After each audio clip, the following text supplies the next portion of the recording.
Hi കൂട്ടുകാരെ, പുതിയൊരു വീഡിയോയിലേക്ക് സ്വാഗതം. ഇത് നമ്മുടെ എല്ലാവരുടെ വീടുകളിൽ നടക്കുന്ന ചെറിയ ചെറിയ സംഭവങ്ങൾ തന്നെയായിരിക്കും. ഇപ്പം ഞാൻ പറഞ്ഞില്ലേ, എൻ്റെ മൂത്ത മോനിപ്പോൾ ഇവിടെ ഉണ്ടെന്ന്. അവൻ വന്നു കഴിഞ്ഞാൽ പിന്നെ ഇളയവന് പിന്നെ അവൻ്റെ പുറകെ തന്നെ ആയിരിക്കും. അവൻ അങ്ങോട്ടും പോകാൻ പറ്റില്ല, ഇങ്ങോട്ടും പോകാൻ പറ്റില്ല, അവൻ്റെ കൂടെ തന്നെ ആയിരിക്കും.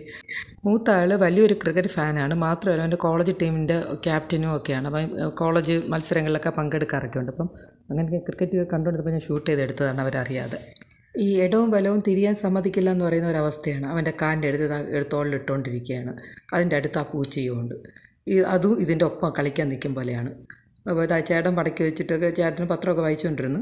ഞാൻ ഇത് തന്നെ ഇതാണ് അവസ്ഥ. അപ്പോൾ അവനും മൂത്തവനും ഇതൊക്കെ ഇഷ്ടം തന്നെ. അവനിങ്ങനെ കാണിക്കണമൊക്കെ അവനും ഇഷ്ടം തന്നെ. അവനും അവൻ്റെ പുറകെ നടക്കും.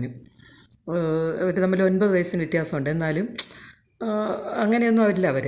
അപ്പം അവൻ്റെ മടി കയറി കിടക്കുകയാണ്. പിന്നെ വേറെ ആരെങ്കിലും ആണെങ്കിലും സമ്മതിക്കുമെന്ന് എനിക്ക് അറിഞ്ഞൂടാ. എന്ത് ചെയ്താലും അവനും കുഴപ്പമില്ല, ഇവനും കുഴപ്പമില്ല. ഇനി പിറ്റേ ദിവസത്തെ കാര്യമാണ്. അവൻ്റെ മടിയിൽ തന്നെ കിടന്ന് ഉറങ്ങിയിരിക്കുകയാണ്.